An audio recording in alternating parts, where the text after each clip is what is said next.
Imagine harnessing the power of nuclear fusion to light up your cannabis grow.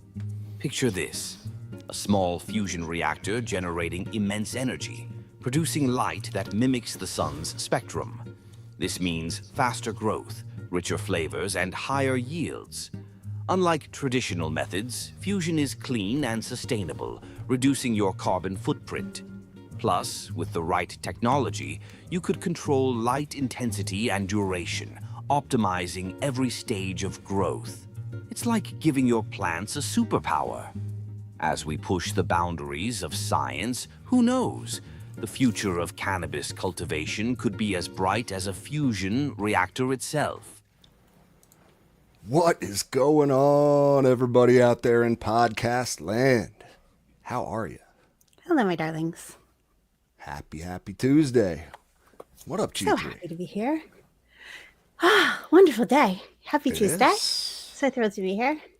Hell Life is yeah, me chaotic and too. super fun right now. So, yeah, pumped. Let's ready to Yeah. go. Hey, Oh, chat. yeah. How you guys doing tonight? What's up? A lot of people popping off. We got Paranoid Grower, Istig. Oh, look. We got Un Gue Concharo. Buenos tardes, he says. Buenos tardes. You Back, did right not back take at you. Spanish in high school, did you? No, I did not. I took like 6 years of French, none of which I remember. I'm sure except it served you exceptionally Voulez-vous well. coucher avec moi ce soir? Oh my, Christina Aguilera taught you that. Yeah, but it's conversational French. That's all. But yeah, welcome new listeners, old listeners alike. We got Grateful, D16, Mark Rish. Welcome everybody. Little Yay. Tuesday night ritual. Hooray, hooray. Glad the crew is here. Indeed. I got to pack one up for the occasion. All right. So that bodes the question, sir. What you packing in there? So I'm rolling with some of the last harvest still. Like, I don't have many choices left. I've gone through my the first jars to go were that cherry banana bomb #1, long gone. Then the grape juice #1, long gone. I'm on grape juice #2, which is still great, but yeah, a little bit more on that like tangy leaning side. Just not my favorite, but like it's at least Slowly loud. moving down the ladder. Yeah. Not my personal favorite. It might be another grower or smoker's favorite of the bunch, just not mine. And that, particular expression may never show up again. Who knows? Might not. And so this is, grape juice. It did have that blueberry OJ in the lineage, Nick Hagee. And you do need to grow out some blueberry OJ. If you haven't had it, you got to try it. Or one of the offspring, strains made with that. Yes. Super. Blueberry super OJ great. is awesome. She is intense. She is very, very, very tangy. I'm not a huge fan of tangy. I still liked her even though I'm not a huge fan of tangy, but like I think it was a blueberry limeade. Was that made with blueberry OJ? I believe so. Or was that just the blueberry? I don't know. It's a good question. I don't Good remember. question. It's been too long. Check the lineage, but definitely get your hands on the BBOJ or one of Yes, its she's spectacular. variants. I also really like the blueberry limeade, and anything else of his is just killer. Anything with that blueberry in it. I'm telling you, I grew 3 different strains or 3 different plants of that blueberry. Each phenotype was like I wouldn't have known which one to pick as the keeper. They were all worthy of keeping. I called one the blue, one the yellow, and one the red. So, yeah, just It's nice that they shout gave out you to Joint. primary colors like that. Shout out to Joint. And shout out to, next harvest. I'll have a lot of jars full of new strains real soon. I can't wait to tell you about. I chopped. Yeah, you just chopped 2 autos last night. Yes. So We'll get to fired up that. the old dry tent. Yeah, it shouldn't be long before I'm sampling live on air Right. Unfiltered react. It'll be fun. What do you got Really? tonight? Well, let's stay in that same vein, shall we? I got some cherry banana bomb from Joint. Ooh, hell yeah. Yeah. So, What's that one like? she's nice. I did not do her justice in the dry, unfortunately. She was probably one of the prettiest plants I've she might be the prettiest plant I've ever grown. If you haven't seen her pictures, please go look at Oh, I them. They're remember that stunning. one. She's just so gorgeous. And I'm not sure if like I thought the dry was set up correctly. I don't know if it was. I don't know what happened, and it just didn't turn out the way I expected it to. And she's fine. She just didn't bring forth and like a lot of the same flavors or terpene profile that she had when she was growing, because she was gorgeous when she was growing. So like that's why I think I know it has to be me. I did something. I'm having issues with this tent anyway. We'll get to that. So she's Drying's fine. always a bitch. I mean, It we is, know but that. this tent is she's on her last legs. We're gonna talk about lifespan maybe a little bit. Of the tent Um itself. Yeah. mhm. Why? Yeah, like What's when do going on you with it? like Let's when fucking talk okay, about it. That's what we're here to okay. do. Well here, I'm gonna hit this cherry banana one first. I'd like run across my basement to get a lighter in the fucking intro. I'm a mess I tonight. know. Um Hot mess. Well, seriously. you know, just ease into it, G3. Get I everything you never need, you know. do anything. And Full if you tilt know, all the way. these people are just going to have to wait. If you need to make them wait, we can just put the show on hold and No, I would never make you guys wait. Okay, so this is kind of hard for me because this was my first tent I ever got. And so she has a lot of sentimental value to me. At this point, when that arrived at my door, I was holy shit, I'm a grower. It like really meant something. It was yeah, committing to something way bigger than just like, oh, growing a plant in a on the windowsill. I hear that. You So it's know, what, this is six so years this old? is about 5 to 6 years old. It's a Okay. Vivo Sun. She's a 3x3. Um, and you know, when when you're a grower and you're checking on these plants in the beginning, you're looking at them approximately 867 times a day. And so that zipper takes a lot of damage. And so I've popped the top of the zipper, the one side by the curve, just the teeth will not stay together anymore. I've like tried to run um like soap and stuff along there to get it to like stick a little bit better to go together, and it just anything touches the tent and it pops right open. So no photos in there for sure. And the whatever environment I'm trying to hold in there has to be able to have some flexibility with the lung room. So I'm not sure if I can just use it as a dry tent, which is a possibility. Okay. But then it's taking up 3 feet by 3 feet in my basement, and I need that space. And I don't want to keep this up just to be a dry tent so I can use it for what, 2 weeks every 4 months? Well, That seems yeah, silly. no, Is there a I way hear I can you. like collapse it down easily and keep it? No, not really. Not These really. things are a beast to put up and A take three by down. three, so like not that big, but big enough that it's like you don't want it taking up space if it doesn't have to. I hear you. I do not have a huge grow, and I Yeah. would What really, about? and I have to hide a lot of these things because I've got like I was plumbers thinking the coming in same now. thing, Nicholas. Good old So, fashioned duct tape job on that.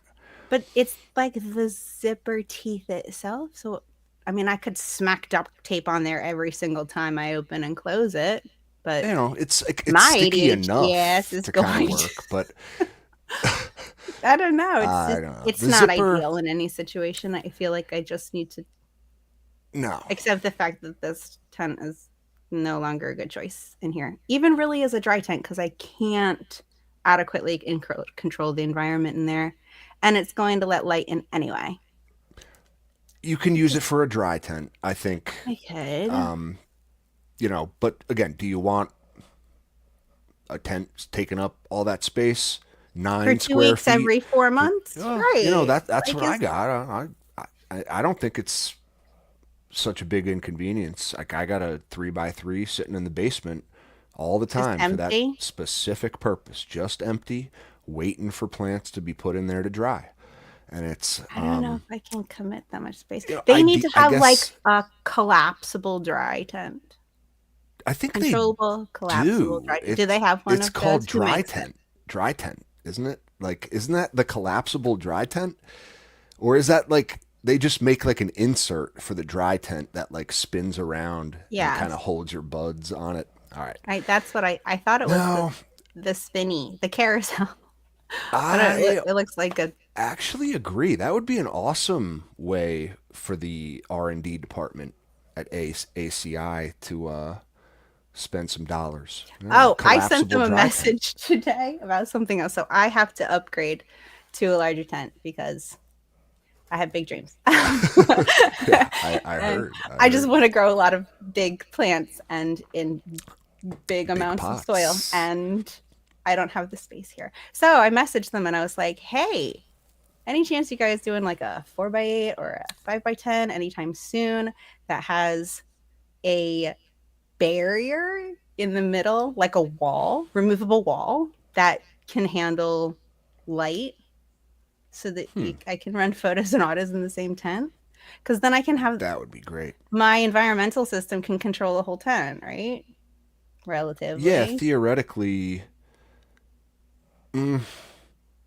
I mean, yeah, Yeah. with ducting, I suppose, because you're sealing off the area from one another. So effectively, you have two tents, right? Mhm. You're not letting like air exchange between the two tents, just like you're not letting light leak between the two I tents. think that you could theoretically have, well, it would be difficult to not have the air flow between the two sides if they're blocked from each other, unless they made a light leak proof vent that would allow airflow between the two of Yeah, them. And then you would just need one environmental control for the whole that tent. would be awesome. That would be cool as shit. But I really want to Let's, like have it all in one tent. I want photos on one side, I want autos on yeah, the yeah. other, and I want to be able to run light cycles, whatever I want them to be in each side. I haven't heard Yeah, back from and them. I want to be able to use one controller, one exhaust fan, and like one, you know what I mean? Like control everything with one Yeah. environmental Oh, setup. an oscillating fan on each That would be side, great. a light on each side, but then have like your general environmental control be I like it. yeah. Someone's got to listen to that, or some entrepreneurial grower out there has heard this idea and can invent some kind of insert for the tent Yeah, give me that can turn, canacondos. Seriously. yeah, like a 4x8 into two separate 4x4s. Mm-hmm. Maybe with Use the big space if yeah, you want to. Use a small space for something else if you want. Use for veggies sure. on one side. Use Yeah, like make it like mushrooms on the other. I don't know. you can put that insert anywhere you want in the middle of the tent then too, so you could turn it into like a 6x4 and then a 2x4 or two Yeah. I mean, they already 4x4s. You know what I have those mean? ones that have the That'd be little awesome. like seedling cupboards on the side, which are they're cute. They're great. I know people have had them, but I don't know how useful they are in the long run. This could be useful for so many things. I mean, you could even Hmm. grow on one side and process on the other Oh because you yeah, can keep yeah, that room pretty sterile. for sure. Yeah, that's a great idea. CI, I'm ready for my royalty check anytime. There you go. Just got to patent that idea first. You'll be all right. I want it. Well, it still sucks about your grow tent, but it does I raise mean, the it happened. question Right. of like, It's 5 to 6 years old. yeah, how How long? old is old? How long do we expect this shit to last? I probably opened that zipper. I don't even know how many thousands of times in the course of those 5 to 6 years. 5 years. And how long do you So, expect it to last? Is the correct answer is forever. right. That's not a thing. I mean, Things don't last nothing lasts forever. forever. Nothing. But at the same time,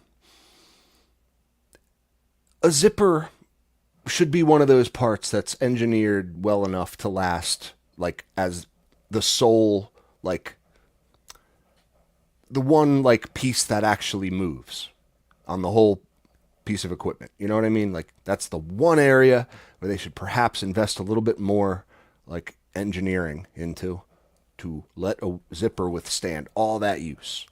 And it's just a shame they didn't.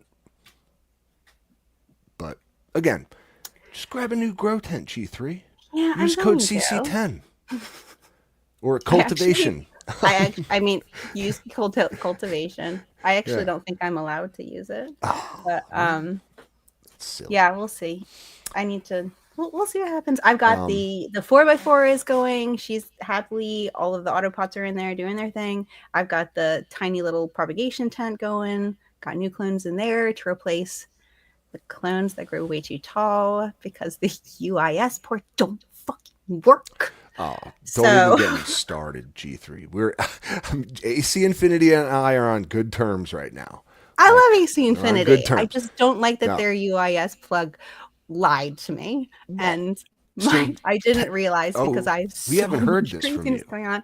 Yeah, Tell us what you happened. guys haven't earlier. I did talk about this in the Discord, so you guys probably heard me talk about there. God damn it! Yeah, because I remember telling you my issues with them and the light flickering and then it like went out entirely the one time and stopped turning out my lights and I had to like physically go check to see that it was off when it said it was it was off but it was on.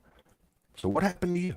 I tested it, so I have been cleaning out my entire grow space because of all this disaster that's going on right now, and I found the UIS plug and I'd never used it before and I couldn't find the timer that I was using previously. And it was one of those little ones with the pins that you put up and down. Super easy, manual, whatever.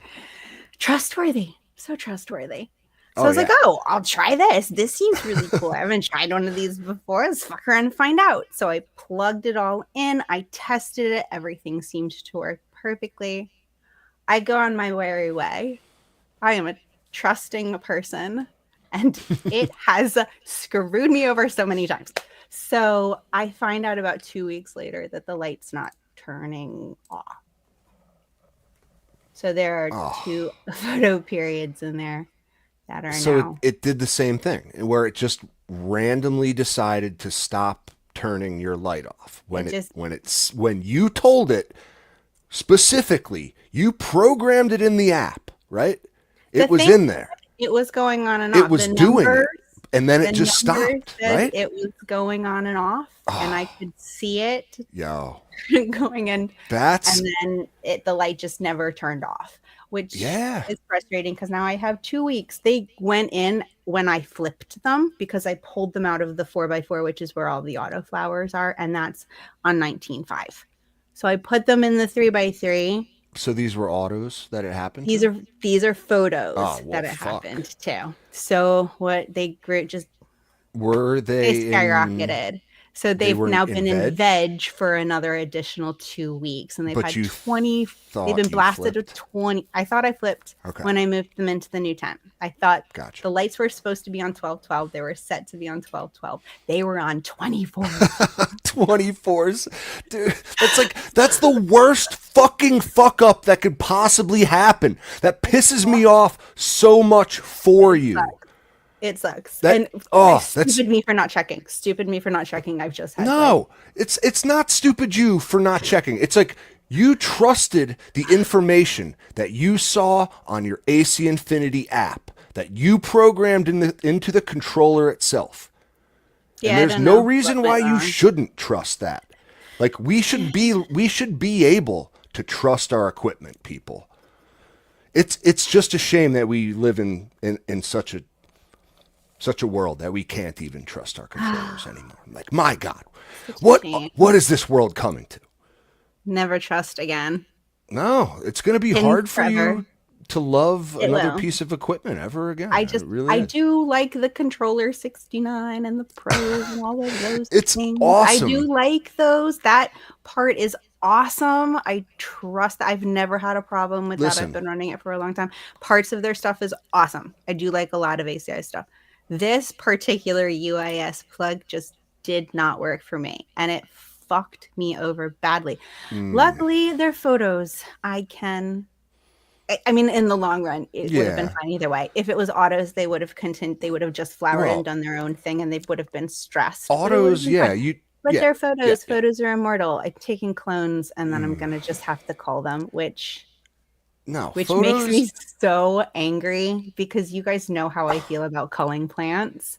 It just it hurts my heart so much. Oh And yeah. I don't want to kill them. These were also like a gift from a friend, and that Listen, has sentimental value. And it's just like, God damn it, ACI, I don't want to be a murderer. Why you do this to me? yeah, and so when it happened to me, it was autos, and like you said, autos don't really care. Like 24-0 your light cycle, 19-5, Yeah, 16-8. Like what?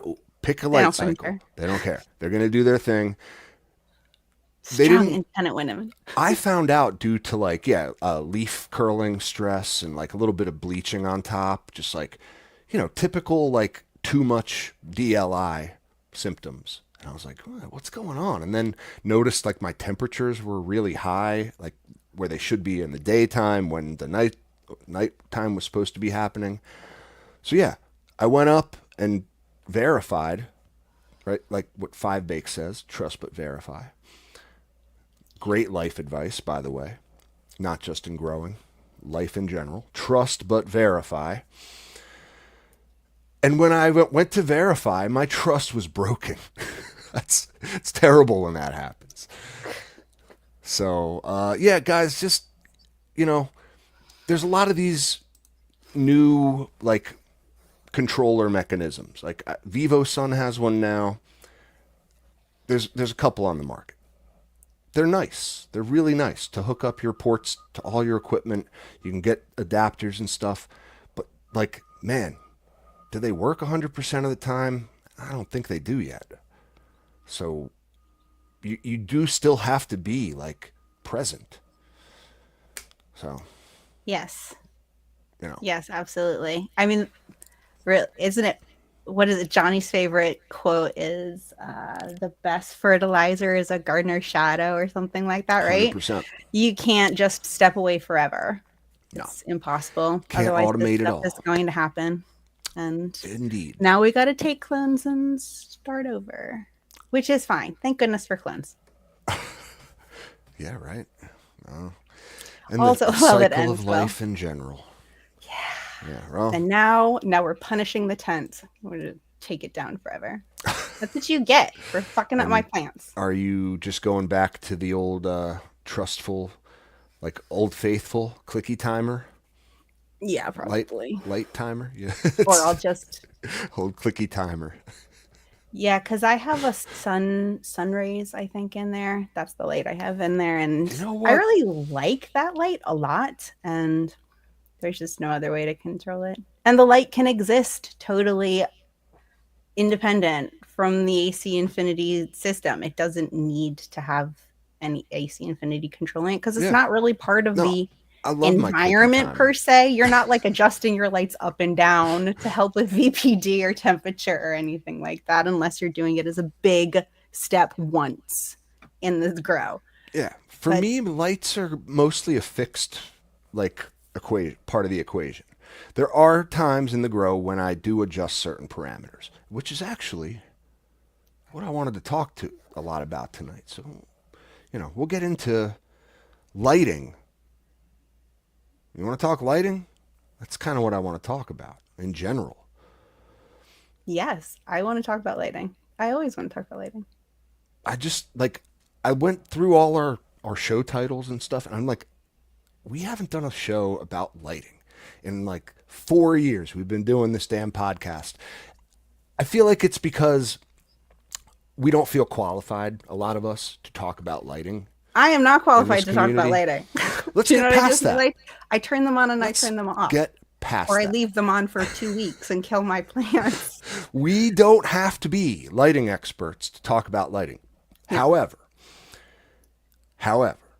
I did go and I went and I watched every single Bruce Bugby YouTube video I could find. I scoured the internet for this guy's content. I've watched them all.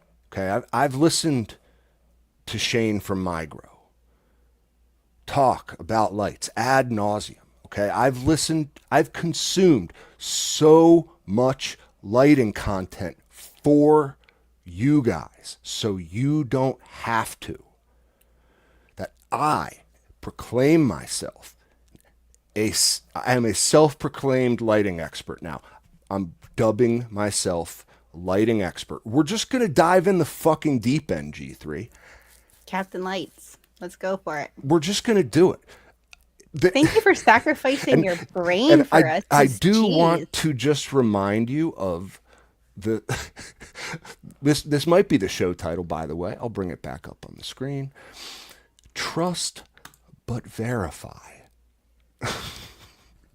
You can trust me, people. I am a lighting expert.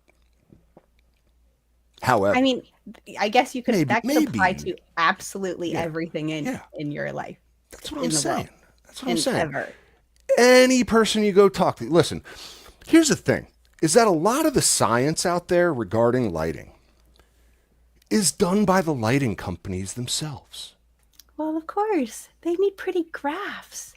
It's like it's slanted from the start. The very outcome is already baked in.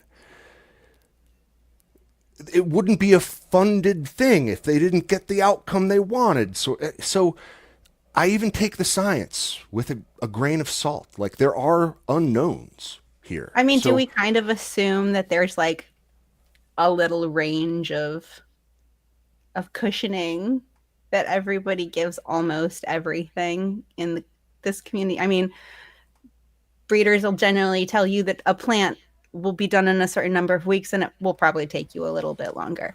Lighting companies will tell you that their lights will, reach these crazy high levels, and they may not. Maybe they'll get there. They may not. And these a lot of it's marketing. They're always perfectly on. You never have to calibrate them, and you do. Oh, absolutely. A lot of it is just marketing at the end of the day. Like, there's so much marketing in the lighting space. Like, that you run into it from the very beginning. It's like probably the most exciting. Is it remember not? Your first light you ever bought? Remember, like, the Amazon search when we started like 6 years ago, and it was like weeks. This 60-watt LED is the equivalent of a 600-watt HPS. Huh? Yeah. Like, where'd they get that claim? Like, it's just, you just have to, you got to sift through a lot of bullshit is what you got to do to find like the kernels of truth. Now, I even went and I looked at like peer-reviewed, like actual white paper science articles, and again, some of which are funded by lighting companies, but some of which aren't, and are just more generally based on like the agricultural industry. We're talking about plants in general, not just specifically cannabis sometimes too, and how like they react to light and the photosynthetic spectrum, all that stuff. So it's like you gotta just understand that, like, while yes, the science may say one thing right now. Like, remember last show we were talking bro science, all like in defense of bro science. So like there's just a lot of unknowns. I know what a fucking qualifier just to like dive in this deep end. I just don't want people getting mad at me in the comments like, well, I heard blah blah blah blah blah. It's like, oh, okay, I heard XYZ, We can share sources in the comments and like dispute all day. You want to have an argument about lighting? Let's fucking go. Let's do it. I mean, there's so many opinions about every tiny little element of lighting. Well, let's start from kind of the beginning here. Like, when we're talking about lighting, like most of us get LEDs, okay? We're talking about most growers. We're gonna have LEDs in our tents. We're gonna have full spectrum LEDs in our tents. What does that mean? What is full spectrum? Okay? The photosynthetically active part of the light spectrum. You're talking about your blues, your reds. That's where we got those blurple lights from. Remember those at the beginning? Like those are your most photosynthetically active part of the spectrum too. Like the blues and the reds, the plants respond to a whole lot. We went and added, like the modern LEDs have gone and added, like, you know, there's bumps in the yellows, in the greens. And you remember like when you're playing with the prism in elementary school and you see like blue, red, green, it creates white. That's what we got now. Just a mix of all these different parts of the light spectrum that we know the plants respond to. We put them in LED chips, and now we got our plants under them. It's a beautiful thing. They're efficient. Rainbow in a box. They're efficient. They're energy efficient. They're less radiant heat than the fixtures they used to have, like metal halides, your HPSs. We're getting more light from the actual, like more photons from the fixture itself, not like radiant heat. So it's just overall more efficient. It's a great thing. The blurples, though, like left out a lot of that spectrum. So now we got full spectrum, right? So it's like, it's a white light. We see it as white light. Spectrum, essentially, like now, there's a lot of talk in the lighting space. All these new companies want to like hype up the spectrum of the light. Does it matter? Does it not matter? Like some companies add green, some companies add purple, some companies you can get clip-on ultraviolet, infrared bars, all this stuff, okay? Let's boil a lot of bullshit and marketing down to a simple no. There's no, like, again, there's no current science that supports any evidence to show that like different spectrums affect yield, affect the quality of your bud at the end of the day. Like observable, tangible metrics that can be measured, right? We're not talking about plant morphology, because that's a whole different art. That's a whole different thing. Spectrum definitely affects plant morphology. But if you're talking simply yield, cannabinoid, terpene content, there's no observable evidence to point to any spectrum like changes, adding green, purple, ultraviolet, infrared. No. None of it. It's all marketing. It's all somebody trying to sell you another bar, another just essentially like a reptile light to put on over your plants. There's just Who not. doesn't want more stuff? It's just not. I wish that it wasn't true. I like to think, hey, I have had lights with ultraviolet, those little purple LEDs in there. I've had, the far red. We haven't talked about far red. That's a whole different thing. But like, as outside of the full spectrum par, right? That like your blues, your reds, your white light, essentially. Spectrum doesn't fucking matter. I mean, if it affects your growth patterns. But that's the but, right? That's the but. Plant morphology wise, right? Like, so doesn't fucking matter when it comes to like cash crop farmers, people who are in the market who want to grow for, like, they're just trying to get an extra few THC points, an extra few terpene percentages to put on their jar labels, Okay, so what difference in morphology would we be seeing with different spectrums? Do they cover that? Well, 100%. I'm glad you asked. I think we've talked about it before, but like it is known that blue light will affect plant morphology to like keep them squat, keep them short, keep the internodal spacing nice and tight. I know it does matter. No, guys, I see you in the comments. I see you. I see you. Look, everyone's already getting all mad. It doesn't matter to commercial cultivators if they're just looking for terpene contents. That's like if you ask Chat GPT, it tells you, no, these things don't matter. But we're trying to go past that. I'm trying to like for my purposes, they definitely do matter because of plant morphology. If we do know that like blues keep plants squat, you know, they keep the internodal spacing tight.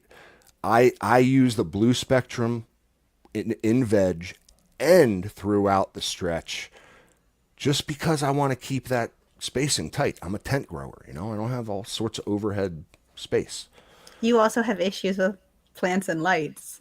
I, So I you have. as a grower know that you definitely need to keep your grows smaller than I they do. maybe ideally would want to be.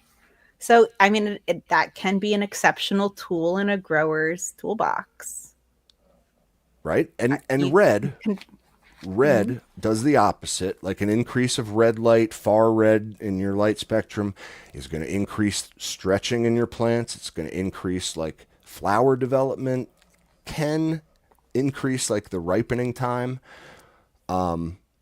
Yeah, plant morphology wise is where you're going to see differences in regards to light spectrum, not yield, terpene percentages, THC count. Like none of that stuff is really something that can be quantified at the end of the day. Like it's, and that's the stuff that's really being like talked about in these peer reviewed papers. Okay. It seems like it would be so easy to take two clones and grow them under two different spectrums of light with everything else being the same. That would seem like it would be very easy to do. I mean, I'm sure people have done it. Yeah. Like, but it's funny too when you look at some of the papers. Like they do have pictures of plants in them, where it's like they're very poorly grown, and and like showing clear signs of deficiencies, and you're just like, well, maybe it's not like the light itself that's causing this outcome that you're seeing. Like, I don't know. How can you really pinpoint that one variable? Again, science is very nebulous, guys. You really have to like read these papers and get a cup of coffee and like sit through there, trudge through them. My lord, we're like, Does your brain hurt after all of yeah, that? pay attention to a Bruce Bugby video for a whole hour. It does. It does. I mean, but you're trying to absorb this stuff because it is important. Like these are concepts that you need to understand as a grower. Okay. So light spectrum affects plant morphology, not yield, not terpenes, not THC. At the end of the day, I think it is a cool thing to have control over. I like to have control over my light spectrum, even if it's just the blues and the reds. I don't think that like adding, okay, like I'm not a believer in the UV or the IR. I'm not. I think that's marketing. I think that's just, a lot of us want to believe. I think you're going to be better off buying just more white light at the end of the day. For Mm-hmm. most of us. Okay? You can go look through the papers. Guys, like, you want me to bring them up? I'll bring them up. I promise you. I've looked at this stuff. We've heard the rumor that like UV can control bugs. Yeah, I Is was that a thing? I What do was you a think little about that? interested in those lights. exactly that. So it it does, like UVB light does, like through DNA destruction, act as an insect repellent or like insecticide, if you will. I Wow. like, again, like, do you want to use light as a form of IPM, or do you just want to use like what we know works with that stuff, which is like spraying them with Monsters Mix, or Yeah, you know, electric heat free. yeah, I think, My electric bill is already bonkers. you All know, right, I can't like carve out a portion of the pie to fight bugs. That's just there's got to be a different way, and there same, is, and that's what I use. But same. if Yep. that's like if you have I don't know solar panels and a huge bank of batteries, and you can have all the electricity in the world to do whatever you want with, like maybe you have your own water wheel. I don't know. If then sure, go for it. Like do all the lights, see what it does. See this? Hmm. I looked at the papers, guys. I looked at the papers. I looked at all this stuff. Indoor grown cannabis yield increased proportionally with light intensity, but ultraviolet radiation did not affect yield or cannabinoid content. So like the metrics, like the quantifiable scientific data that you can garner from growing a plant, things such as cannabinoids, THC percentages, all of these numbers, this data, right? Not affected. Plant morphology wise, okay? I have seen differences with ultraviolet light when I had those lights with the purple diodes in them, okay? I was getting the craziest fades. That definitely contributes to like a increased senescence in your plants. That's Perhaps like, something I it wouldn't negatively affect your plants in any way, pushing them into a senescence that they wouldn't necessarily achieve on their own. I wonder if that's harmful in any way. I'm not sure. But But I like would I be would, totally interested in like a color light. Like, yes, let me turn my girls pretty colors if they have it. Obviously, they have to have it in their genes. You are just helping them oh, for sure. express it more. But I Now, love that idea. there were I'm certain interested. autoflowers that I had under these lights that like on day 55, were like purple. The leaves were just purple, healthy as could be. They stayed on and lasted another 3-4 months until day 84, and I harvested the plant. But it was just like a full month of fade with healthy plants. It was crazy. Much Definitely, joy. so things outside of these quantifiable metrics, guys. Again, I'm just bringing you this info. You're the If you want to messenger. fuck around and find out, like, be my guest. Like, you might find like something a little different than what's reported in a lot of these peer-reviewed studies. Like, again, some of the plants they show in these things are like, you're like, oh God, who What grew site that? is this on that you have? Is this Oh, this is okay? pmc.nbcmi.gov. Okay. Yeah, it's a .gov. It's a I'll just .gov. It's a I'll look .gov. for the name. Here's another one. Okay. Influence of different UV spectra and intensities on yield and quality of cannabis inflorescences. Okay. You can go through and read this whole thing that they did, but you just go click on the conclusion, right? TLDR, right? The study carried out showed predominantly negative effects for different UV compositions on both yield and flower quality. Only UV radiation at the lowest intensity level resulted in a significant improvement in content for the terpene linalool. and Ooh. linalool only, interestingly enough. Yeah, guys, like, this is what the science is telling you, okay? This is what the science is telling you. Like, the lighting company is telling you something totally different, right?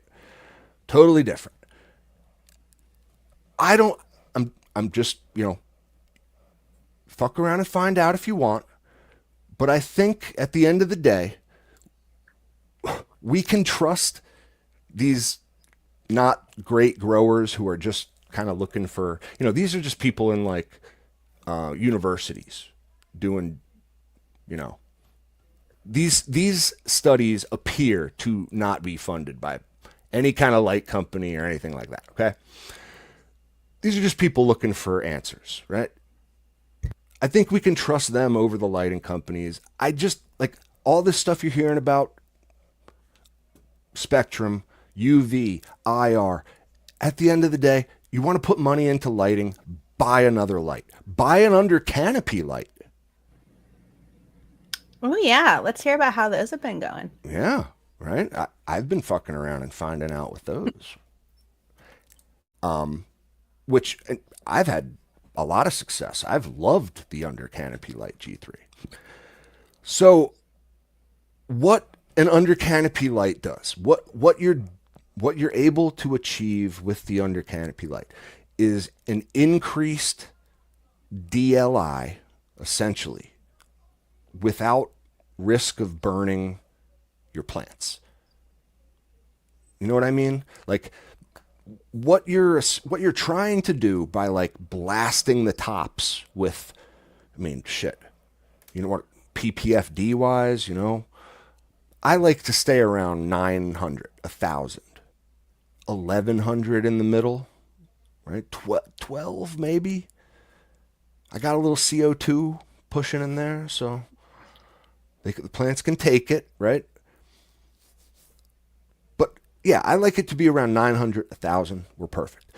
Mm-hmm. People who really crank the light are trying to get more, like what you're hoping to achieve is more penetration and bigger buds throughout the whole canopy, not just the top of the, you know what I mean? You want to get those bottom buds by blasting the top.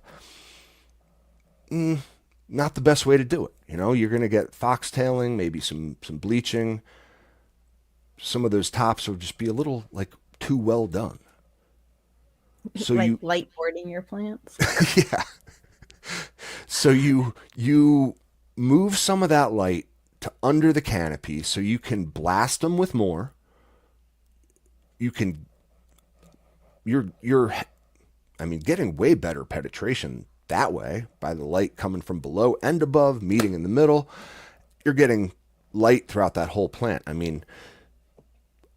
I've shown you, I know I've shown my Instagram followers, but like the bottom buds on my plants right now are significantly larger than what I'm used to seeing.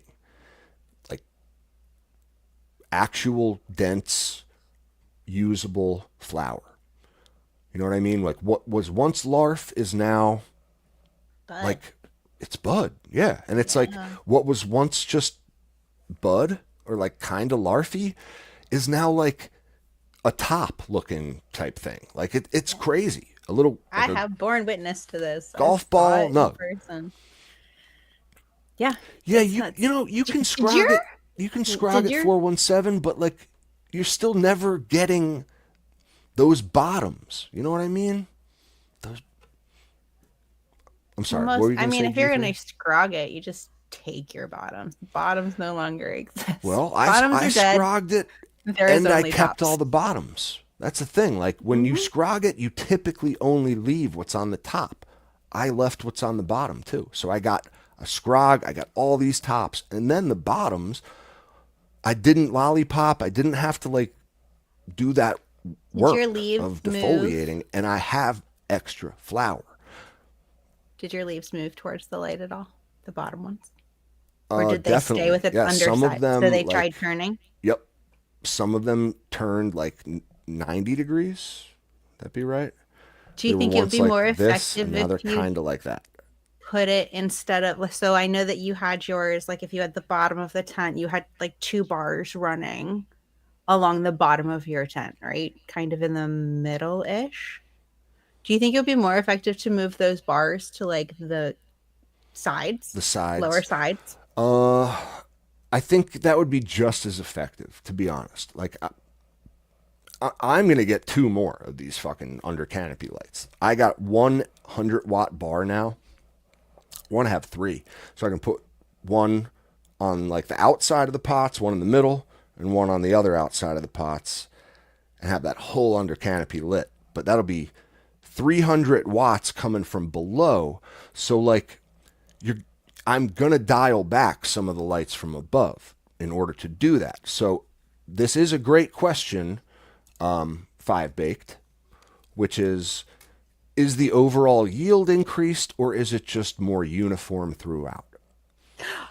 Can we do a companion or a comparison grow, please? Please, let's do a comparison grow. So I have no way to give you quantifiable data on this. However, I do feel like I'm getting more bud overall, not just more uniform throughout, though it is more uniform throughout. Whether that's to do with the fact that, again, I told you I scrogged, I got CO2 supplementation now. There's a couple variables here, but the under canopy light is definitely giving me more density, more flowers at the bottom, all throughout the canopy, while still retaining those tops that I want to see. Like, I mean, you've seen them. They're like, some of those colas are like, we got the helix going on, like 10 inches or more. Yeah, they're I'm gorgeous. gonna have The whole tent is a sentence of trim jail, I'll tell you. it's so funny because you never on Instagram, you never post anything until you're like right around harvest. And then I get to see like the grow every single day. And I live for it. It's amazing. I feel like I fall into the delusion that like I have nothing to show when I don't have like beautiful flowers, frosty, like what everyone came here to see kind of thing. Like, is this not what you came to see? Is this not what you are here for? I like all ages of the plant. But I agree. Like everybody wants those beautiful money shots. I know. I gotta get better with all ages, but still, no, I definitely spam the shit out of people's feeds when I love it. Please do not stop. I have Seriously, you something to guys go show. need to check out Cap's account on IG. His stories Oh, are thank you. phenomenal. Like the tent's gorgeous. You should be very proud. Thank you. Stunning. I appreciate it.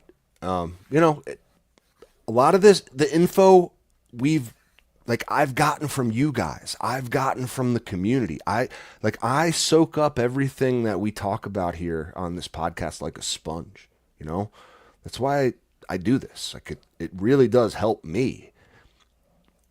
Like, what do they say? Like you remember like 20% of what you hear, 40% of what you read, blah blah blah blah blah of what, and then you remember like 90% of what you teach to other people. That's a key. So it just helps in the whole like information process. Yeah, we're all teaching each other all the time. And really, if you're going to call yourself a grower, that's a huge part of it, is that you keep educating yourself and learning new things and pushing yourself, giving back to the community where you can. For sure. No, I hear you, 5-baked. You're right. You're right. You're right. Full journey, rest stops and all. Guess what, Cap? You're not going to be able to avoid it at this he point wants to see anymore. my techniques. 10x my posts. Oh my god, I don't know if I could do that. Well, they're going to be on YouTube starting soon, so They are. No, I have a YouTube video coming. I starting new autos, blending up layering some soil. We're going to talk soil in my next YouTube video. So subscribe over at Captain Autoflower. Yeah, let's let's get back into the deep end, Like- P3. I was really digging We this got this lighting. so off lighting. You know how much more shit there is? That's the thing. You're never gonna cover everything there is to talk about in regards to lighting in one of these episodes. But now that I'm a lighting expert, I mean, we can just do this now. Yeah. We can just do I mean, this shit. it's never really a demanding thing to become a lighting expert until you're at the point where you really need to purchase a new light. Because lights is probably one of the most expensive purchases being a grower. Once you decide, you pull that trigger, you're pretty much committed to that light for a while. Oh, yeah. Years, So- you hope, you know, like at Yeah. least as long as that old tent of yours lasted, right? Like 5, 6 years. Yes, I would hope. I would hope I- the light would last Definitely. long. Definitely. So So, I mean, yeah, definitely do your research. And like, maybe that's just because it's literally impossible to kind of talk about everything that there is in regard to lighting. If you have something specific you want to know, certainly ask in the chat. But what I'd love to do is really, like, if you're in the market for a light right now, where do you go? What do you go with? You know? What's the best option overall? Like for a tent pirate, not a commercial grower, right? Someone looking for quality equipment that's not going to break the bank. Maybe a little future proof too, right? Where do we go? oh my gosh.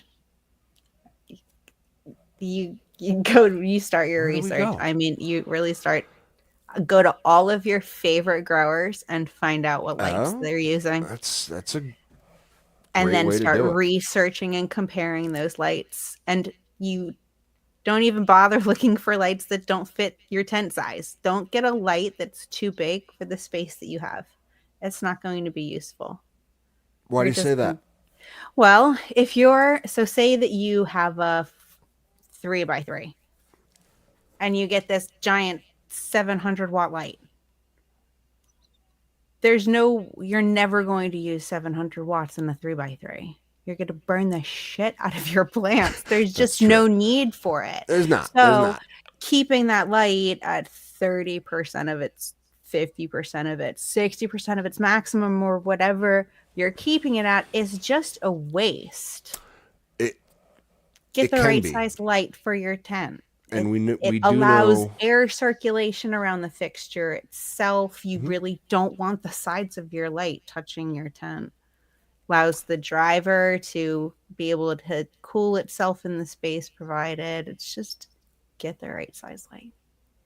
Or get a bigger tent. there Problem you go. solved. Now, we do know that dimmers can have issues. That's usually the first thing to fail on a lighting fixture. So, you know, if you got your light dimmed, you're relying on that. Maybe you're relying on a AC Infinity UIS plug to dim your light for you. Just fucking trust but verify, people. The theme of the show. Trust but verify.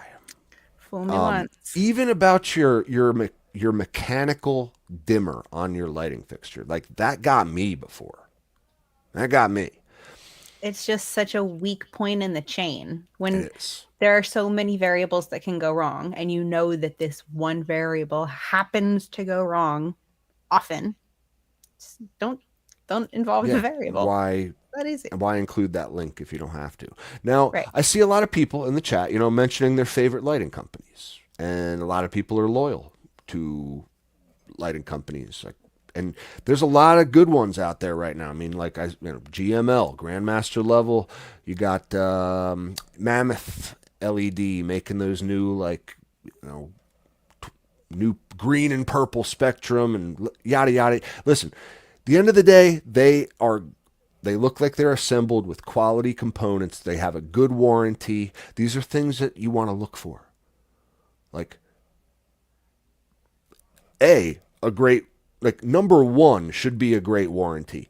Number two should be like, will the company be around in 5 years Yes, or 4 it has years to have good customer service. when you need that warranty to be honored? That's another thing. I've bought lights before that had a 10-year warranty that they went out of business 3 years after I bought the lights. So what do I do then? Right. And because they're pieces of they're mechanical equipment, it's going to fail sometimes. There's a percentage of failure in anything. So Absolutely. you're going to need a warranty and you're going to need customer service that can actually make that warranty give you new equipment. So look into both of them. Yep. If the company has a warranty but they won't honor it, what's the point? What is the point? I know I've had luck getting my warranty honored through Mars Hydro. I have heard stories that people have not, that it's very difficult. So, like, I can still kind of safely recommend, like, these Chinese made lights, for better or worse. Like, you may need, like, they may not be made with the best diodes or driver on the market, but like they're probably going to do their job for a number of years until you're going to have any kind of issue with them. And they are significantly cheaper than some of the other options too. So like the Chinese made LED lights, like your Mars Hydros, your Viper Spectras, your Spider Farmers, they're probably all made in the same factory, right? By the same hands.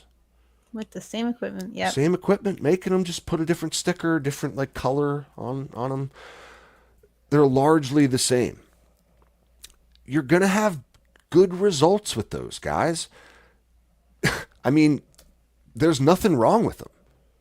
There's really not. Like, we're kind of in a golden age of LEDs right now, I think. I mean, you can go anywhere. They'll If work. you ask They're me, all work. they're going to work. And you can get a $90 quantum board from Kingbright in China, and they're going to work. Show up, and it's brilliant, and it works perfectly. And those full spectrum LEDs, like, really do grow nice looking plants. Doesn't matter exactly what the spectrum is. Like, you can, if you want to get into the nitty gritty and the marketing and all that stuff, and you want to be convinced that, like, you're going to get better quality flower, you're not. But, like, if you can get a light that has different, like, tunable blues and reds, that might be something you want. Like, I thought it was for my own personal growing interests. So I can control those types of morphology variables with my lighting. End of the day, you get one of these full spectrum LEDs that matches your tent size, and it doesn't matter where you go. Just get one that matches your tent, like a reputable company, good customer service, good warranty. Boom. Bing, bang, boom. Mm-hmm. Right? And yeah. Do your homework. Do your homework. That's why you're here, listening to us. Lights. This is their homework, G3. Yeah.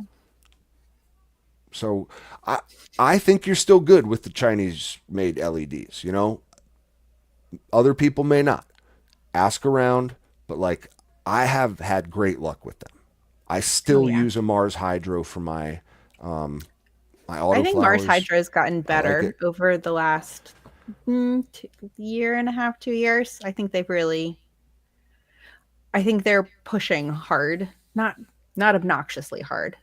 They're not, marketing isn't out of control or anything like that, but they're trying to be more reliable. Their customer service is trying to step up more. They're trying to be more communicative with their people, so clients. That's good. That's a good props thing. To them. We need better, good more trustworthy, reliable companies. Do your thing. We do.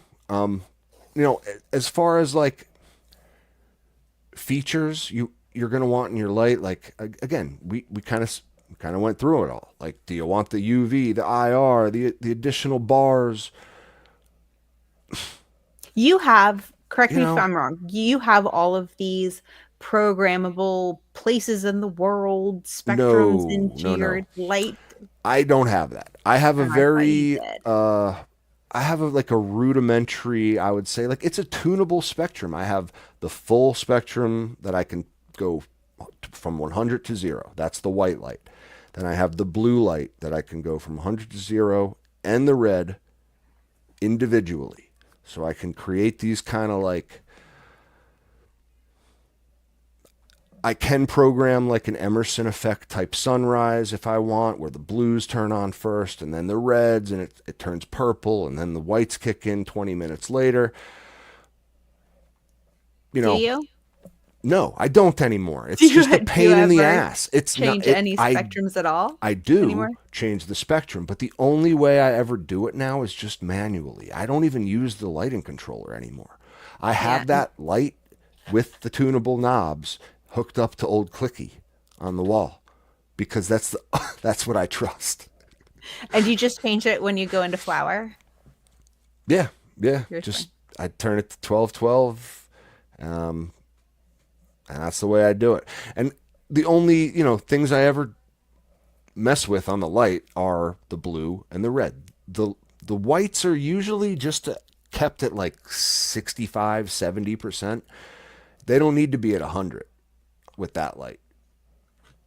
It's a little too much. Like, I have a light that's maybe a little too big for my space. In like the third week of flower, I crank that shit up all the way. You know what I mean? Foot on the gas. Yep, absolutely. That At is that point, they can handle it. Oh, absolutely. And They're big girls then. we're talking one thing you can bet your ass on is that more light is up to a certain point going to give you more flower. More light equals more flower up to a certain point, right? Like if you're talking PPFD wise, again, we mentioned 1,000 is right kind of where you want to be. Now, I have CO2, so I've been keeping my tops at like 12, 1300. I know some commercial growers like to see their tops at 14, 1500. If you have all your other variables in, you can really, really crank the light. And you're going to get denser flowers, more flowers that way. Are they going to be more terpene rich? Maybe not. It also depends on if there's enough CO2 in there for them to process it. Otherwise, it doesn't matter. You're just going to burn them. They can't breathe. They can't Yeah. process it with CO2. Then that's CO2 really a huge supplementation. difference. If you want to push your PPFD that high, yeah, you're going to have CO2. Yeah. Otherwise, you're just going to burn them. Which, just a side note too, as a CO2 curious grower who went and got one of those big, just kind of mushroom bags. It's an auto pot one from their website. It's a bucket that you just add water to and hook up to a fan and like a little pump and a timer. Easy as can be. What? I've never heard of this before. Oh yeah, dude, this thing actually was pretty awesome. Okay, let's see if I can bring it up. You just add water. I even went and got like a CO2 monitor because I was curious to see, just how much it was increasing my CO2, if any, right? So I had to get a monitor just to know if it was working. Of course. On average, I'd say my CO2 is double what the ambient CO2 is. What it usually was in my grow space was about 400 to 450. Somewhere in that range. I have no concept of what that measurement actually is. That PPFD, or I'm sorry, your parts per million. CO2 parts per million. And that's like 400, 420, interestingly enough, is about ambient level of like you're just normal, chilling, breathing normal air from the atmosphere. In a sealed like room, like right now, you're indoors talking, like you have pets, people, they're all producing CO2. Ambient levels can get up to like 600, even 800, just from people hanging out talking.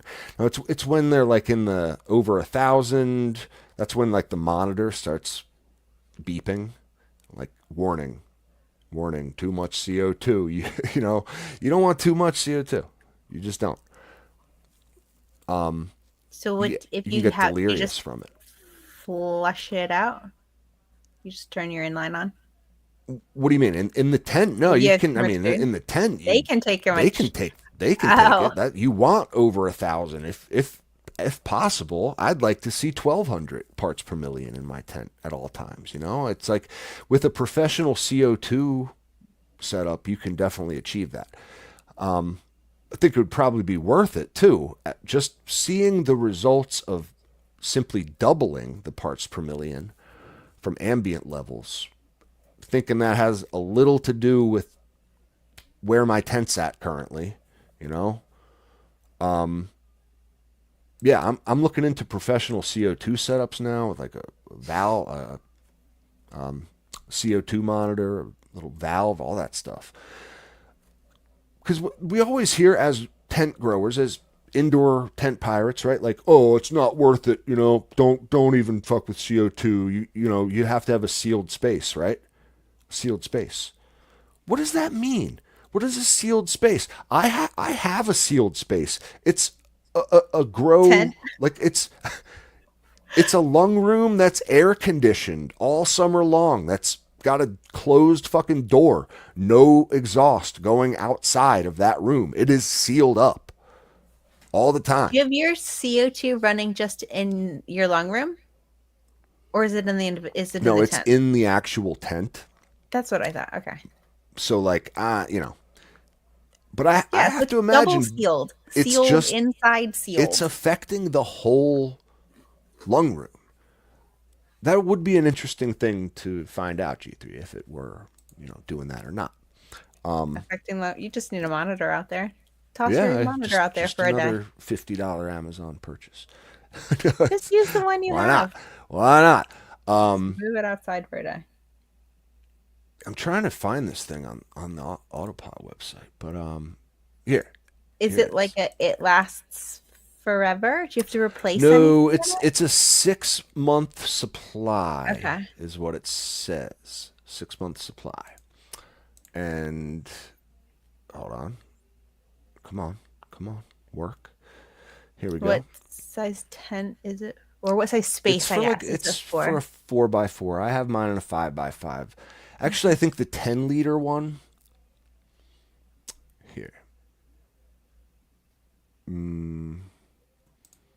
There we go. Here they are, little. They're kind of big buckets. But they're like those mushroom kits that Yeah, you they look like little boomer bins. yeah. They're cute. So this one is the 5-liter kit, and that's rated for a 4x4. It says it will provide increased CO2 levels up to 800 parts per million for 6 months in a 4x4. And I can verify that. That's what I've seen. Like it doubled the ppm of my grow tent. But I went and got the 10-liter one, right? Because I have 5x5. This is rated for an 8x8. Wow. You know, pretty cool. You know, it fits right under the plants, and like it's showing you here, it's just a little pump. Can you Can see you that? adjust how Here much you is go. released? It like say CO2 you got the generator. 10-liter one and it's for an 8x8 and you put it in a 4x4 and you think to yourself, oh, this will last twice as long. Is that a legit assumption? Is there like a adjustment where you can No, turn down how nope, much it releases or it just does nope. its own thing? It just does its own thing. Like what you do is you hook this pump up to a clicky timer, and you have it go on once every hour for 15 minutes. That's what you do. Okay. So it builds up a little CO2 in the bucket, and then it dispenses it over the course of 15 minutes every hour. So Okay. there are like some peaks and valleys in your CO2 levels, but like by and large, it kept it well above what it normally would have been. So I was pretty happy with that. Thought it was a pretty cool way to get, you know, just a little bit What's extra the price CO2. point This on the two one, sizes? it was like 85 for the one and like 120 for the bigger one. Not the cheapest Yeah. thing in the world, but like, No, I don't certainly know, not. it again, like before I went and got a professional CO2 setup, which is going to probably be like $300-400 investment. This is a fraction of that price just to see if it was worth it. In my setup, like if I can take advantage of those increased CO2 levels with my light, which I think I can, especially with the under-canopy lighting and all that stuff. It's just accessibility, Yeah. So I was happy with it. Check it out. I know who knew Autopod even sold that shit. I I didn't. had no idea. Right. Awesome. So That's very interesting. I I don't know that I would use it anytime soon. I have so many other things that I could add first before I add CO2. It's interesting. I like why do we think that? Like CO2 is an essential ingredient for vigorous plant growth. Price point. Yeah. Yeah. That True. that especially that one for 6 months, 100 and if you have a 5x5. Well, I Well, mean that's for an 8x8. So say you're I have a 4x4. So I mean I guess $80 for 6 months. not I would not maybe bad. consider it, I but mean, think about what there's other things I would do first with $80. even just a pump or even just one tank or two tanks of CO2 with a professional setup might cost you $60. You're I still going to guess be going through CO2 canisters even with a professional yeah. setup. Like is it worth the cost of keeping your plants at that high level of CO2? That's the question. I don't know. As Okay. a So CO2 it allows I mean really ultimately you're going for yield, right? That's does yes. it affect your terpenes? Now that's a good question. I haven't delved into the peer-reviewed science on that topic just yet. I don't know. I don't know. Like I would be I don't know. significantly more interested if it enhanced terpenes than if enhanced yield because I'm growing 4+ plants at a time if I'm just running my 4x4. And how many people am I supplying? Like me and a couple others. That's too much weed for me to go through. Like, why would I be concerned about more yield?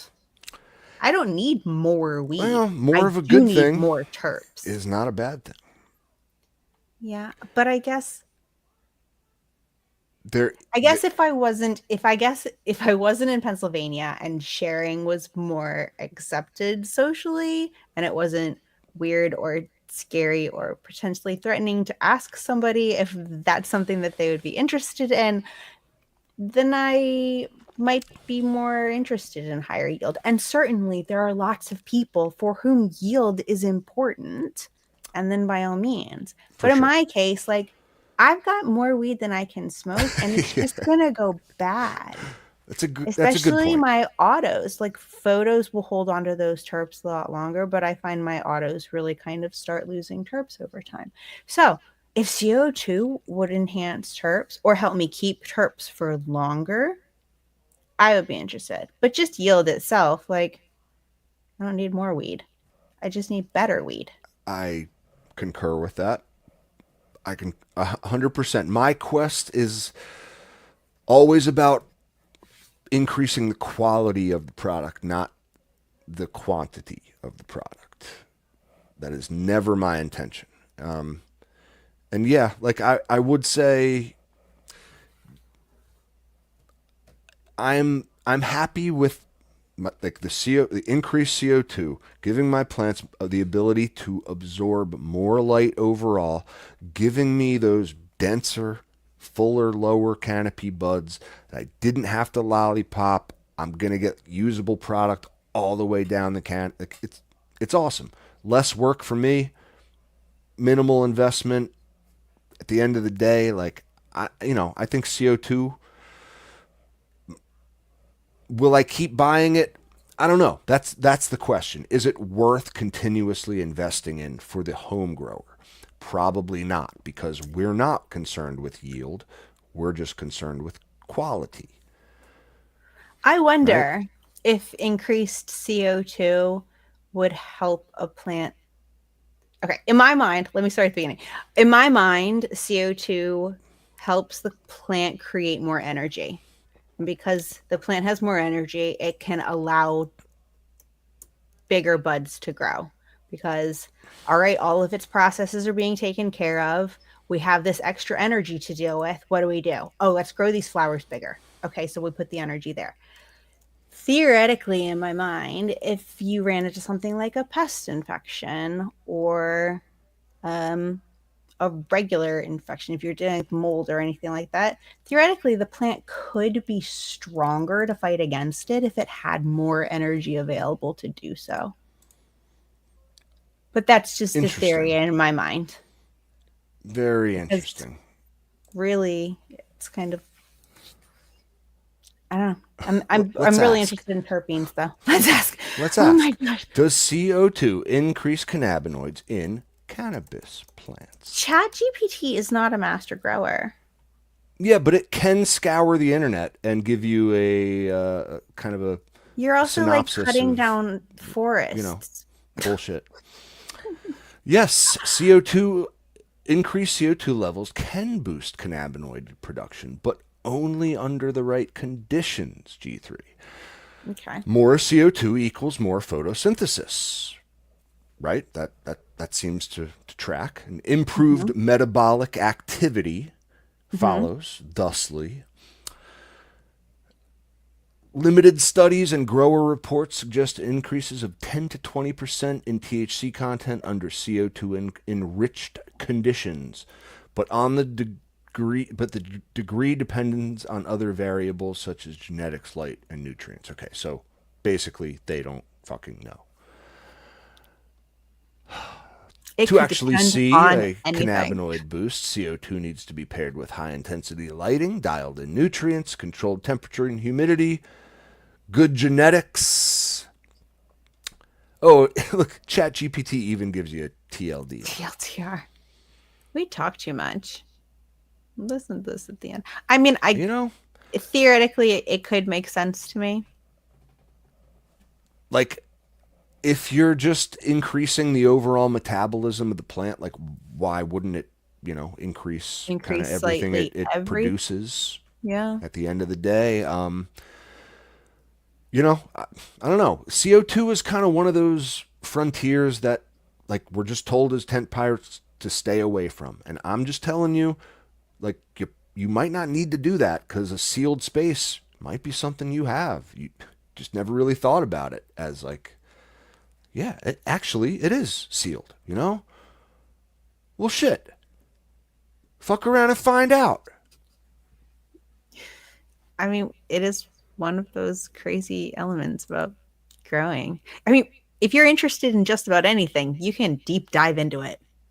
If you're interested in how plants use CO2, you can deep dive into it. If you're interested I in lighting spectrums, you can deep dive into it. If you're interested in how You can. terpenes work in the body, go for it. Like there's so many parts of this plant and parts of growing itself that it's too much knowledge to know.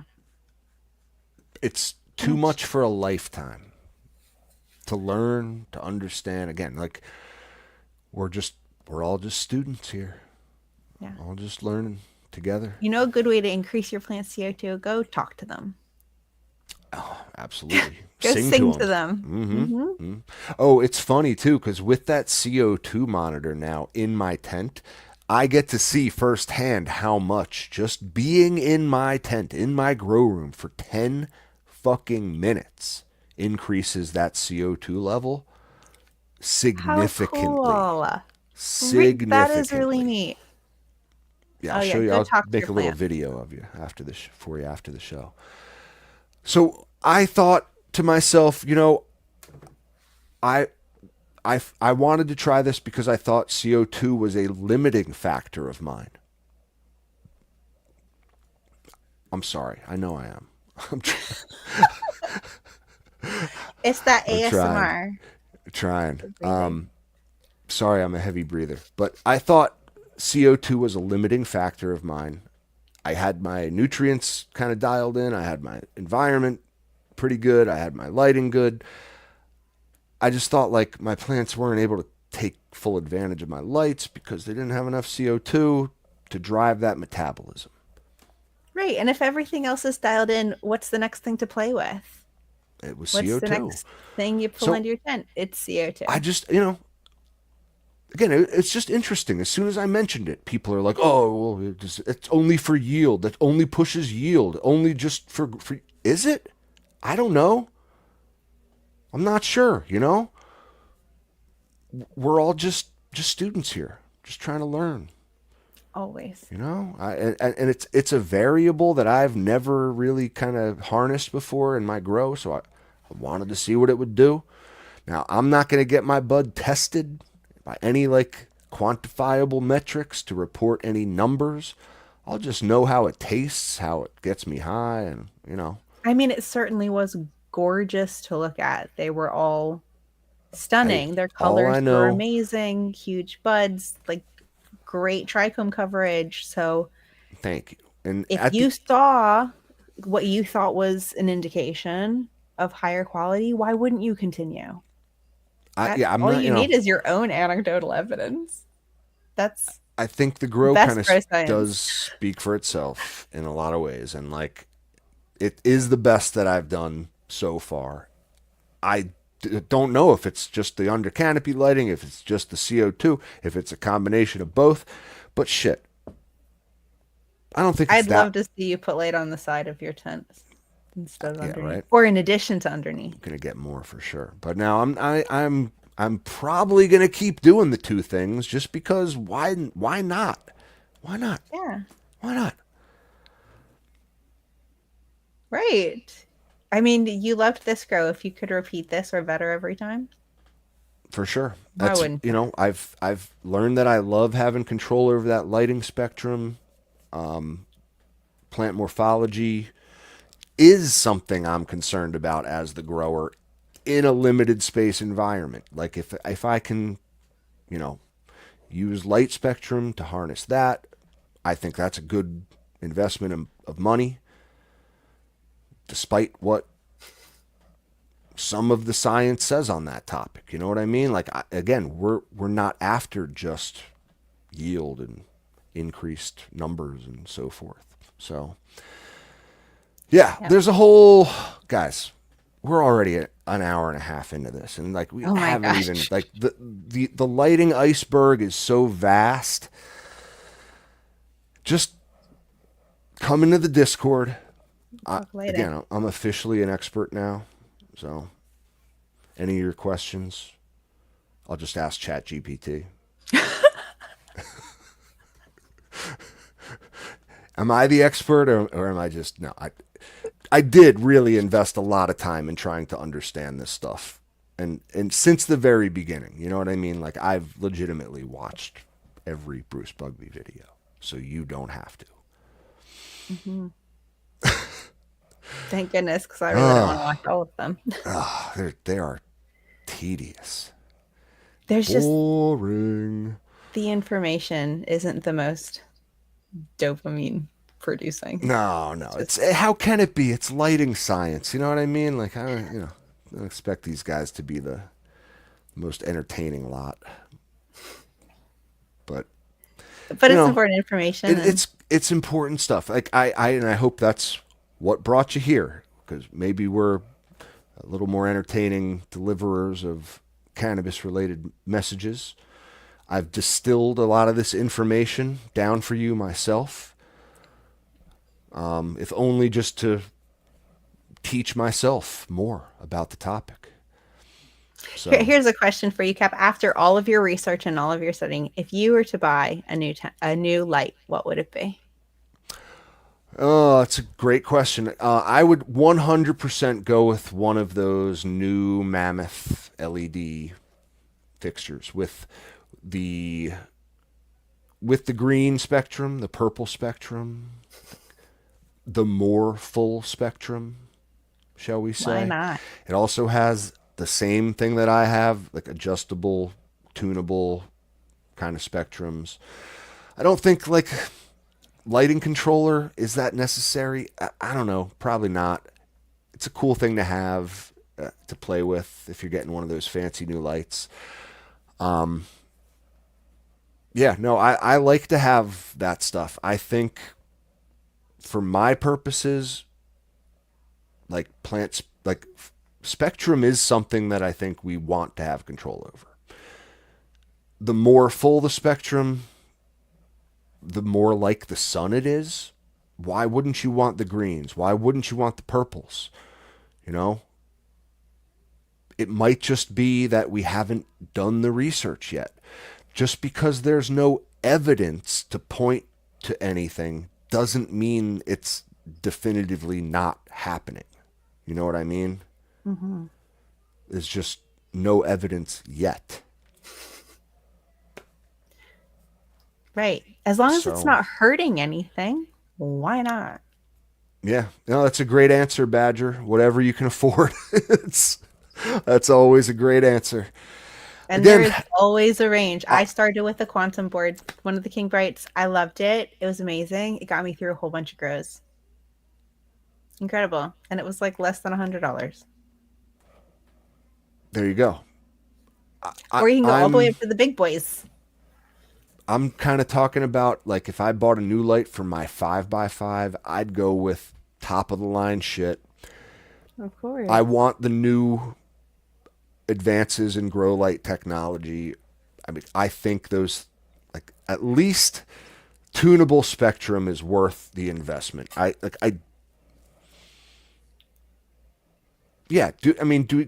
think like if you can afford UV and you want more beautiful fades, go ahead, add that. You know, IR too. It might like affect leaf temperature. We know that has a lot to do with like plant health, overall plant health. So infrared light, UV light, if you have the money, go for it. You know, like just because the data doesn't point to it doesn't mean it's not going to benefit you as the grower.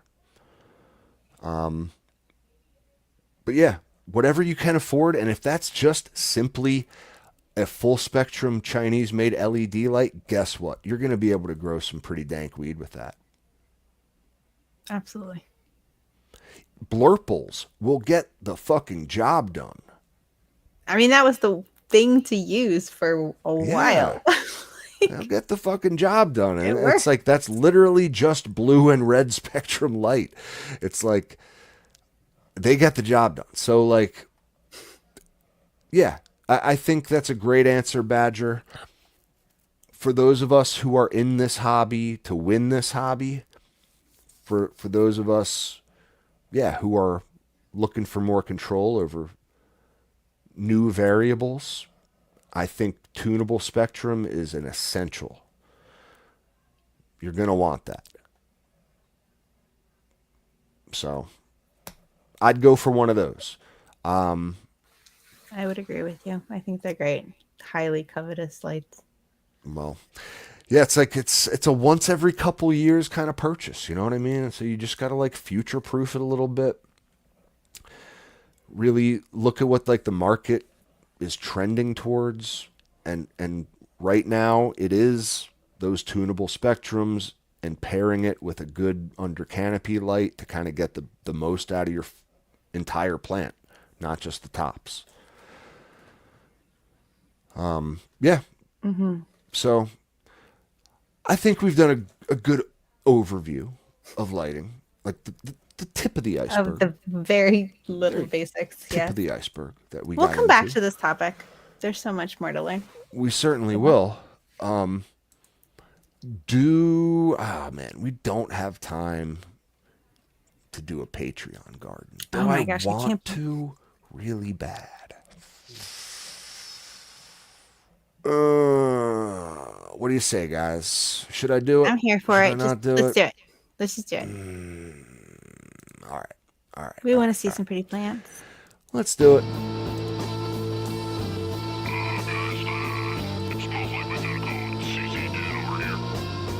Hold up.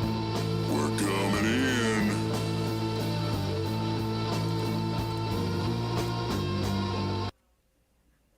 Oh yeah. We're in our brand newest Patreon's garden tonight, the Smoke Ring. He signed up Yeah. yesterday, 2 days ago. We just reactivated the Patreon, so go check it out. You want early access to these episodes? That's where you get it. You want bonus content? That's where you get it.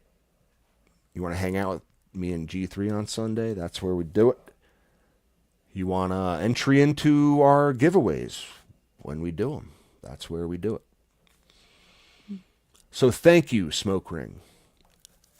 And right away, beautiful plant, sir. Ooh, I like those purples. Nice. Yep. I love the purple fade. Always my favorite, too. And this is a chonky one. This looks like that, like, Joints Hubba Bubba grape that we were seeing with those, like, real indica-looking sorts of flowers. You know what I mean by that? Mm-hmm. Real indica-looking flowers. Yeah, I do know exactly what you mean by that, but it's just funny that you're just very just chunky looking and yep, awesome. Yes, looking, dude. Usually very like I would say bulbous. Yeah, bulbous. That's a good word for it. Pretty. Yeah, these are nice looking, man. These are nice looking. So he says, let's see. He's got a strawberry cheesecake and a white label do-si-do going on. This one's got to be the white label do-si-do, right? Who's the strawberry cheesecake I from? don't know. Let's see if he gives us any more info. Oh, so this. I'm sorry, I went down a little bit. He says it's his first grow. Wow. Damn, you're kidding me. Yeah, and he's got bubblegum and Skittles and lilac diesel from ILGM. Oh, I like lilac diesel. That's how I know it's your first grow. Lots of linalool in there. It's ILGM. But so you can find absolute treasure. Just because they are white label seeds doesn't mean that they are not good necessarily. That's not what that means. One of the reasons I asked was because I grew a strawberry cheesecake from Seedsman that was absolutely spectacular. She was out of this world incredible. Oh yeah, look, she was definitely one of the Seedsman specials. So this one's the cheesecake he's saying? This one? The one with the purple? That's interesting. I would have totally guessed that was the do-si-do. Wow. Nice looking plants though, dude. They are big. I think you're in the right hobby. Yeah, if this is your first grow and you're using which we would all say not the greatest genetics to start with. And this is your end result, my Lord, dude, you have some talent as a grower. Wait till you get your hands on some better genetics to start with, and then you're gonna, you'd be crushing. Oh, pretty. Yeah, this is already beautiful. I like those purples. This don't look bad at all.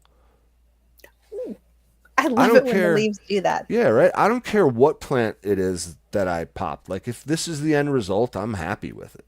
It's frosty. The flowers look nice. Nice fade. This is awesome. A supermodel can come from any family, anywhere. That's a great point. Brad Pitt has a perfectly normal-looking set of parents. That's a great point. You just never know sometimes. Again, yeah, these are the ones we saw. Okay, so let's go down a bit. Oh, we can see his dry tent.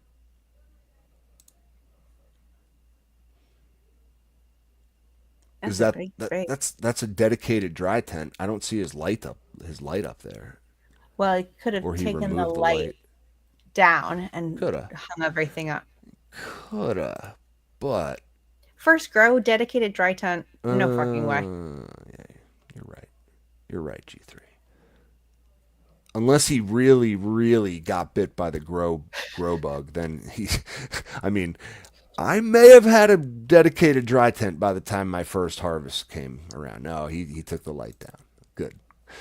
Yeah. Did you He's have a he's dedicated not dry tent at the hopelessly end of your addicted first harvest, yet. Cap? I did. Did I'm you not gonna lie, really? I I'm so did. surprised at Yeah. that. Like 90% of the new growers I meet get to the point where they harvest and then they go, "Oh shit, I gotta dry this somewhere," and then they have to figure it out. Yeah, so the dry tent I've literally had that since I started, and I've just kind of been I use it every time. I mean, I the way I have it set up is kind of nice. It's got a humidifier in there, a little portable air conditioner with like the ducting just going right from the AC into the tent. But the unit itself is outside the tent. It keeps it cool enough. I mean, I can get temps even in the summer down to 65, Ooh. and I can achieve that like 65, 60% humidity pretty easily. It works. So yeah, let's see a little video here. Ooh. Look at that, man. Scrogged it out and everything on his first grow. This is awesome work. This is just, Look at those purples back there. Like black almost. yeah, right? If you didn't tell me this was your first, I would have never guessed that in a million years.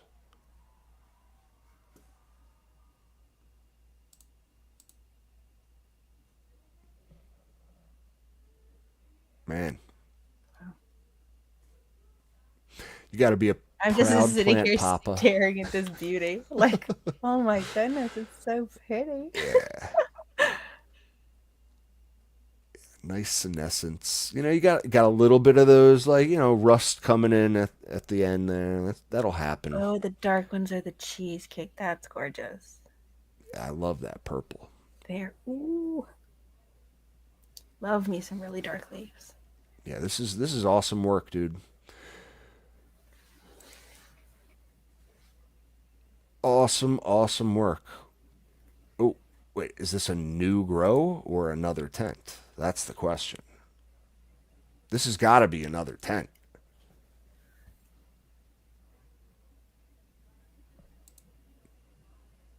So look, this is what happens. You get bit by the bug real fucking bad.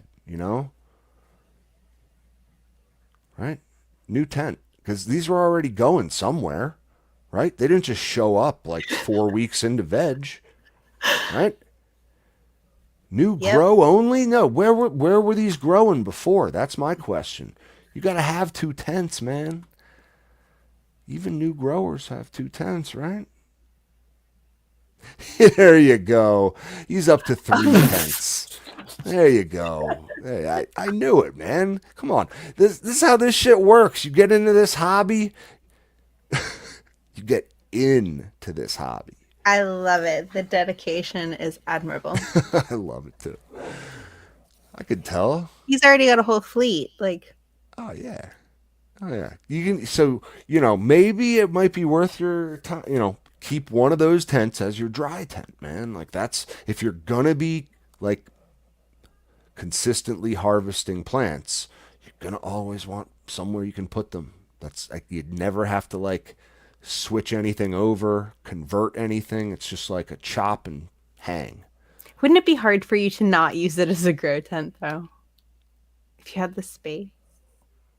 I mean, I know you don't because you've got more tents upstairs. Yeah, like I But have is three, it and that's my tempting? fourth. I know. Right. Is it tempting to have that be your just sit there empty for months? Oh yeah, no, trust me. I have lights in the attic. I could hang in there. I could. I could. I would just want anything out of there well in advance of anything being chopped, so I can like just set it up beforehand. Logistically, it would be difficult. But yeah, logistically, I just don't want to convert and reconvert that tent into a grow space. It is a dry space. Yeah. And I'm chopping plants often enough that it's worth it for me to keep a dry space. You are kind of at the point where you're just like finishing up your old grow when the new one is being harvested. Would you ever Yeah. want to point where you have like superfluous weeds sitting around where you don't go into Yeah. Why wouldn't I? poverty, weed Yeah. Why poverty? wouldn't I? Yeah. I'd rather throw it away than not have enough. Yeah. Rather it like just oxidize in my jars. I wouldn't be able to not use But that tent. it's tough knowing it's there, but no, I got enough. I got enough. 3 is enough. And keeping it in the basement keeps it kind of out of sight, out of mind. Because I'm always in the attic, and I don't want to, if I kept a grow in the basement, then I'd have to go down there too, and it's a whole separate set of fucking shit. Yeah. You know how it is. Too many stairs.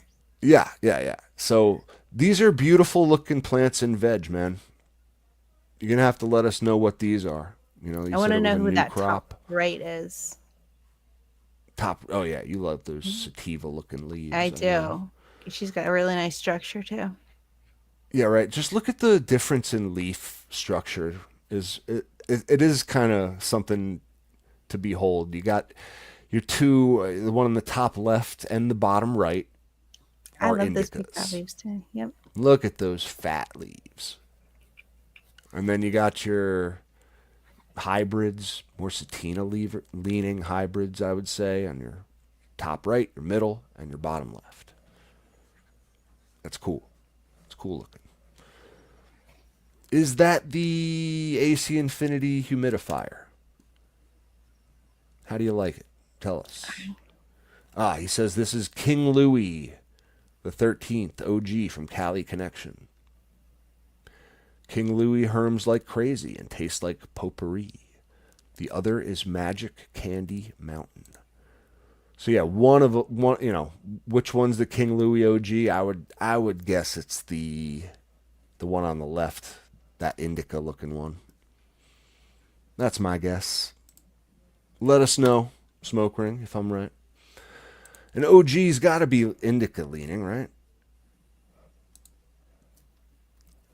Maybe I'm wrong. I don't know. I'm stuck on the herms a lot and smells like potpourri. Well, sometimes I'd love to know why you chose that. maybe he's after a certain cannabinoid terp profile, like that potpourri. This is a beautiful grow. Yeah, man. Look at you go. You're already in the photo periods. Oh, the top right is the King Louis. The Where is right that? one. Interesting. So the one with the more hybrid looking leaves is the OG. I guess that makes sense. It was horrible tasting. Yeah. It was horrible tasting, he says. It's funny. I would imagine.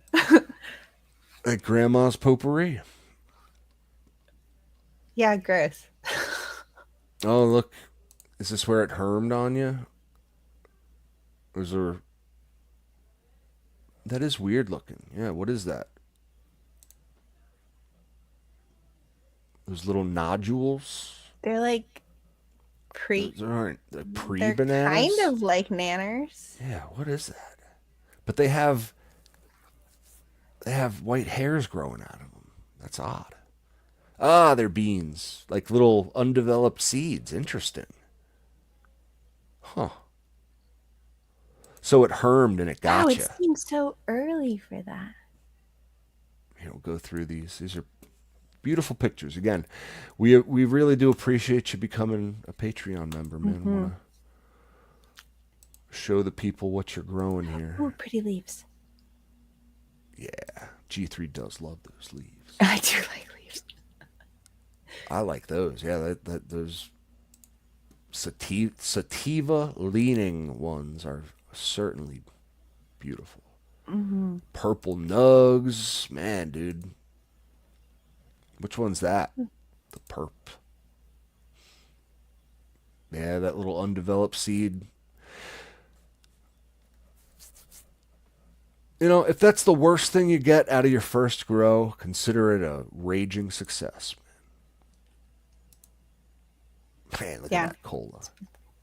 Woo. Yeah, this is just good stuff, man. for a first effort and already being at 3/10. Yeah, the purple is the King Louis. Interesting.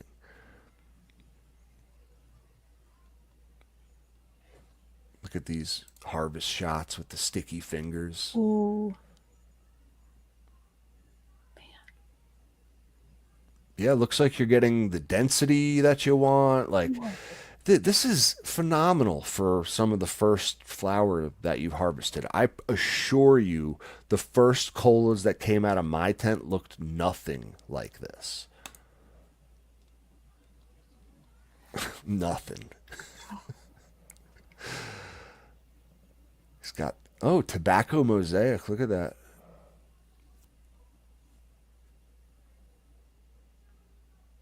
It's kind of beautiful. Oh. He's got a do-si-do auto. Is it Howling who's always looking for those? Yep, that's his His jam. ears perked up. I can tell you that much. Love it. Just like the whole life cycle documented here. Day 55. Ooh. Day 62. Right? Yeah, Oh she's my got a gosh, gorgeous she's like a structure. candelabra. Yeah, I like that look. Or like those like chandelier ones. Yeah. That's what Shrine Spear is, a chandelier. Yeah. Like a not quite Christmas tree because it's still like really No, fat it's and still wide. like and more up and not out. Yeah. Love this. Like, yeah, like young to old. The same plant. So yeah, that's one of the perks, guys, of becoming a Patreon is you get your own channel in our Discord. You may get rated on the show. It could happen to you. Again, thank you, Smoke Ring. We appreciate you, man. Great looking plants. Thank you. Great grow. Keep posting, please. And yeah, guys, check out the Discord. You don't have to sign up for the Patreon to go there and just hang out. Mm-hmm. Discord's free. In the discussion. Always free. Ask me lighting questions. Ask ChatGPT lighting questions. But more importantly, come hang out with the community. That's really what we want. Like, engage with the community. Yeah. Learn with us. That's all we want. And thank you everyone in the chat for coming, hanging out as always. We appreciate you guys being here so much. It means a lot to us. It does. Indeed. Thank you very much. And we'll see you next week. Until then, you know the rules, guys. Don't get caught.